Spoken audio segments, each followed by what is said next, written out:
আসসালামু আলাইকুম ওয়া রাহমাতুল্লাহি ওয়া বারাকাতুহু। সম্মানিত দর্শক, আজকের এই বৈঠকে আমরা একটি হাদিস সম্পর্কে কথা বলবো ইনশাআল্লাহ। আবু দাউদ শরীফের 1479 নম্বর হাদিস। আল্লাহ নবী সাল্লাল্লাহু আলাইহি ওয়াসাল্লাম বলেছেন, আদ-দুআউ হুয়াল ইবাদাহ। দোয়া করাটা এটা একটি ইবাদত। অথচ আমরা মুসলমান দোয়া করাটা ভুলে গিয়েছি। আমাদের সমাজের মানুষ দেখবেন, যদি কোনো বিপদ আপদ আসে, যদি কোনো সমস্যার সম্মুখীন হয়, তখন এলাকার ইমাম সাহেব অথবা এলাকার যদি কোনো আলেম থাকে, বুজুর্গ ব্যক্তি থাকে, তাদেরকে বলে যে হুজুর, আমার জীবনে একটা বিপদ আছে, এই বিপদ থেকে মুক্তির জন্য আপনি একটু আমার জন্য দোয়া করিয়েন।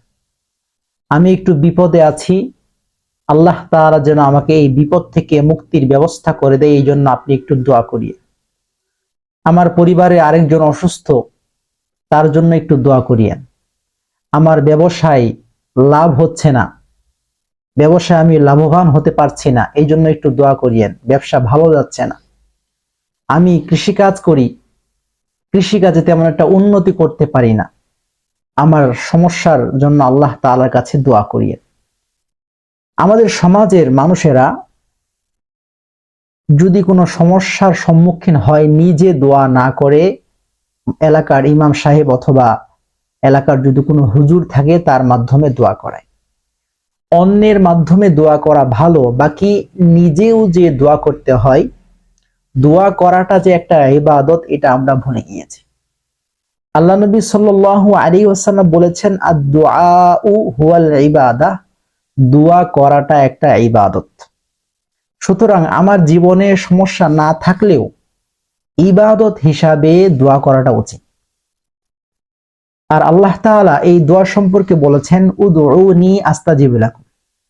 হে আমার বান্দারা, তোমরা আমি আল্লাহকে ডাকো, আমি তোমাদের ডাকে সাড়া দিব।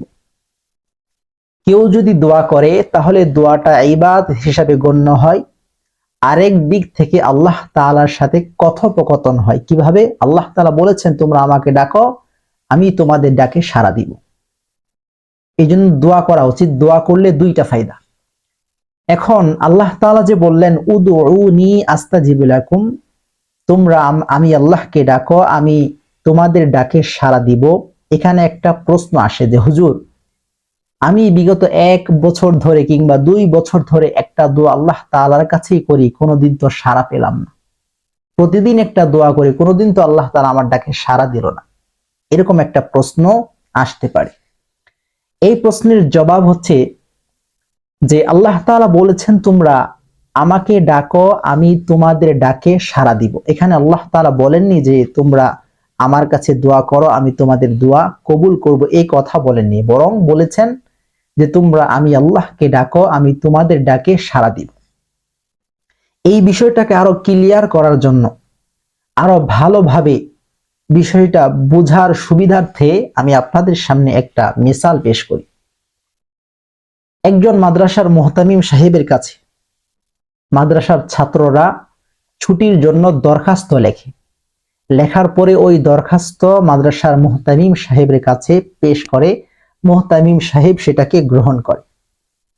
একটা ছাত্র দীর্ঘ 1 মাস ধরে ছুটির জন্য দরখাস্ত লিখছে আর মুহতামিম সাহেবের কাছে দরখাস্ত জমা দিচ্ছে। মুহতামিম সাহেব দরখাস্তগুলো গ্রহণ করছে, কিন্তু সাইন দিচ্ছে মাত্র মাসে একবার। 30টা দরখাস্ত গ্রহণ করার পর একটা দরখাস্তর ভিতরে মুহতামিম সাহেব মঞ্জুরি দিয়েছে। এর মানে ওই ছাত্র 30 দিন একটা আবদার করেছে মুহতামিম সাহেবের কাছে যে হুজুর, আমার ছুটি লাগবে, ছুটি লাগবে, ছুটি লাগবে। তখন মাদ্রাসার মুহতামিম সাহেব যখন দেখলেন যে ওই ছাত্রর আসলেই ছুটি লাগবে, তখন একদিন ছুটির মঞ্জুরি দিয়ে দিলেন। বিষয়টা ঠিক এমনই। আমরা আল্লাহ তাআলাকে যখনই ডাকি, আল্লাহ তাআলা প্রত্যেকবারে আমাদের ডাকে সাড়া দেয়। এভাবে আল্লাহ তাআলাকে আমরা যখন ডাকি প্রত্যেকবারে আল্লাহ তাআলা আমাদের ডাকে সাড়া দেয়। এখন কথা হচ্ছে কবুল করে কিনা। কবুল করা সম্পর্কে তিনটা কথা। এক নাম্বার, আল্লাহ তাআলা আমাদের দোয়াগুলো কবুল করেন তিন পদ্ধতিতে, যেটা আমার আজকের এই বৈঠকে আলোচনার মূল বিষয়। তিন পদ্ধতিতে আল্লাহ তাআলা আমাদের দোয়াগুলো কবুল করে থাকেন।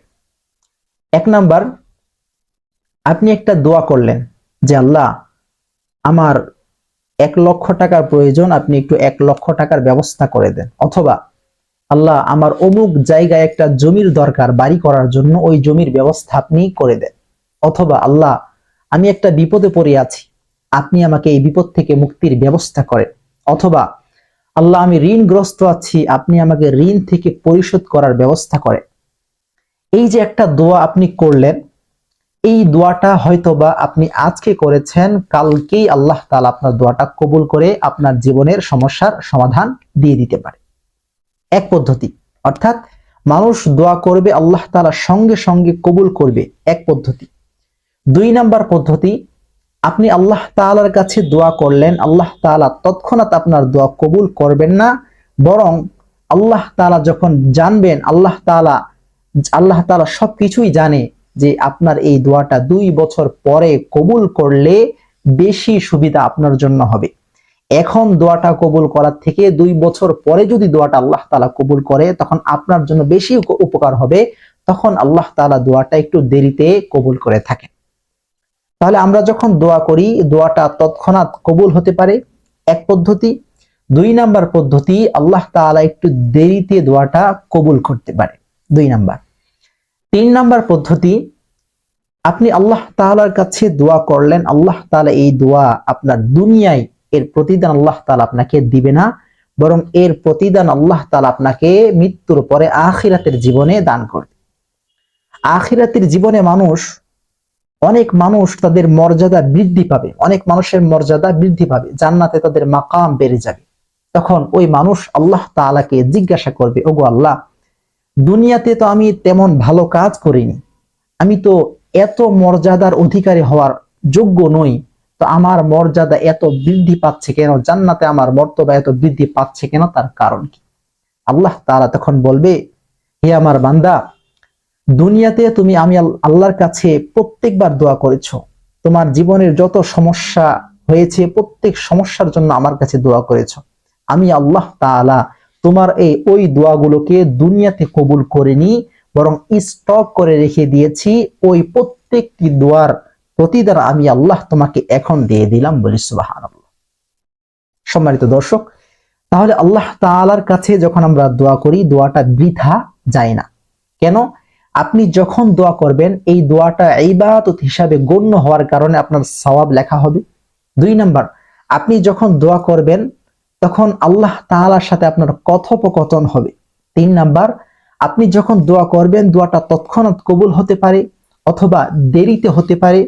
যদি দুনিয়াতে আপনার দোয়া কবুল নাও হয়ে থাকে, তারপরেও এর প্রতিদান আল্লাহ তাআলা আপনাকে মৃত্যুর পরে দান করবে।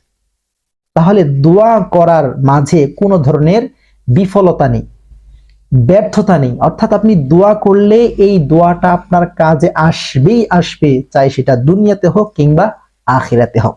এজন্য আমাদের উচিত আমার জীবনের ছোট থেকে ছোট মুসিবতে, বড় থেকে বড় মুসিবতে, জীবনের ছোট থেকে ছোট সমস্যায়, বড় থেকে বড় সমস্যায়, প্রতিটি ক্ষেত্রে প্রতিটি মুহূর্তে আল্লাহ তাআলার কাছে দোয়া করা। কারণ দোয়া করলে কোনো ধরনের সমস্যা নেই, কারণ দোয়া করার ক্ষেত্রে দোয়া করলে আপনার জন্য বেশি ফায়দা আছে। এজন্য আমরা প্রত্যেকেই চেষ্টা করব আমাদের জীবনের সমস্যা থাকুক না থাকুক, সর্বক্ষেত্রে যেন আমরা আল্লাহ তাআলার কাছে দোয়া করি। দোয়া করাটাকে ইবাদত হিসাবে আমরা মনে করব, কারণ আল্লাহ নবী সাল্লাল্লাহু আলাইহি ওয়াসাল্লাম বলেছেন দোয়া করাটা একটা ইবাদত, অথচ এই ইবাদত থেকে আমরা গাফিল। সম্মানিত দর্শক, এজন্য আমরা আজকে থেকে নিয়ত করি, দুনিয়াতে যতদিন বেঁচে থাকবো আমাদের জীবনের প্রতিটি ক্ষেত্রে আল্লাহ তাআলার কাছে আমরা দোয়া করব। আল্লাহ তাআলা আমাদের সকলকে কথাগুলো বুঝার, আমল করার তৌফিক দান করুন।